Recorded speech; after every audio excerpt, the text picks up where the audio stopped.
ನಮ್ಮ ಆನೇಕಲ್ ಕರಗ ಅಂತೂ ಸುತ್ತಮುತ್ತ ಗ್ರಾಮದಲ್ಲಿ ಸಿಕ್ಕಾಪಟ್ಟೆ ಫೇಮಸ್ಸು. ಯಾಕೆ ಅಂತೀರಾ? ಅದಕ್ಕೆ ಆದ ಒಂದು ಹಿತಕವಾಸವಾದ ಒಂದು ಘಟನೆ ಇದೆ. ಆ ಘಟನೆ ಏನಂತಾನು ಹೇಳ್ತೀನಿ ಬನ್ನಿ. ಬಲರಾಮನ್ ಅಂತ ಒಬ್ಬ ರಾಕ್ಷಸನನ್ನು ಕೊಂದು ಕರಗದೇವತೆ ನಾಡಿನ ಪ್ರಜೆಗಳನ್ನು ಕಾಪಾಡಿ ಅದನ್ನು ಸಂಭ್ರಮಿಸಿ ಕುಣಿದು ಕುಪ್ಪಳಿಸಿ ಆಚರಿಸಿದ ಒಂದು ಘಟನೆ. ಅದೇ ಇದು ನಮ್ಮ ಆನೆಕಲ್ಲಿನ ಕರಗ. ಬಲರಾಮನ್ನ ಕರಗ ಕೊಂದು ನೆಕ್ಸ್ಟ್ ಆನೆಕಲ್ಲಿನ ಪ್ರತಿಯೊಂದು ಚಿಕ್ಕ ಚಿಕ್ಕ ಸಂದಿಯಲ್ಲೂ ಇದೇ ತರ ಎಷ್ಟು ಸಖತ್ತಾಗಿ ಕುಣಿಯುತ್ತೆ ಗುರು. ಆನೆಕಲ್ ಕರಗ ಕುಣಿಯೋದು ನೋಡೋದಕ್ಕೆ ಮಜಾ ಗುರು. ನೋಡಿ ಎಂಜಾಯ್ ಮಾಡಿ.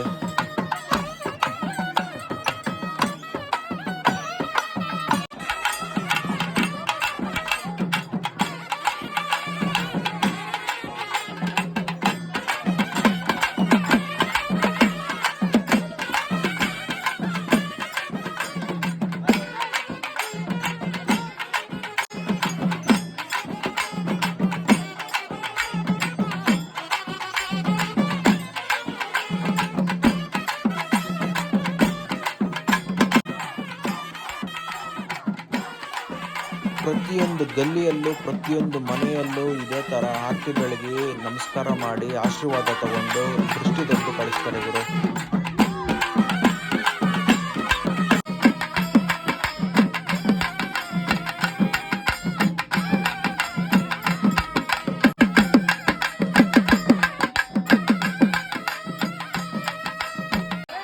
ಎಲ್ಲ ಮುಗಿದ್ಮೇಲೆ ಮತ್ತೆ ಕರಗ ವಾಪಸ್ ದೇವಸ್ಥಾನಕ್ಕೆ ಬರುತ್ತೆ. ದೇವಸ್ಥಾನದಲ್ಲಿ ಯಾವ ಥರ ಪಂಜಲ್ಲಿ ದೃಷ್ಟಿ ತೆಗೆದು ಮತ್ತೆ ಮಂಡಿಕಾಲಲ್ಲಿ ಗರ್ಭಗುಡಿ ಒಳಗಡೆ ಹೋಗುತ್ತೆ ಅಂತ ನೀವೇ ನೋಡಿ.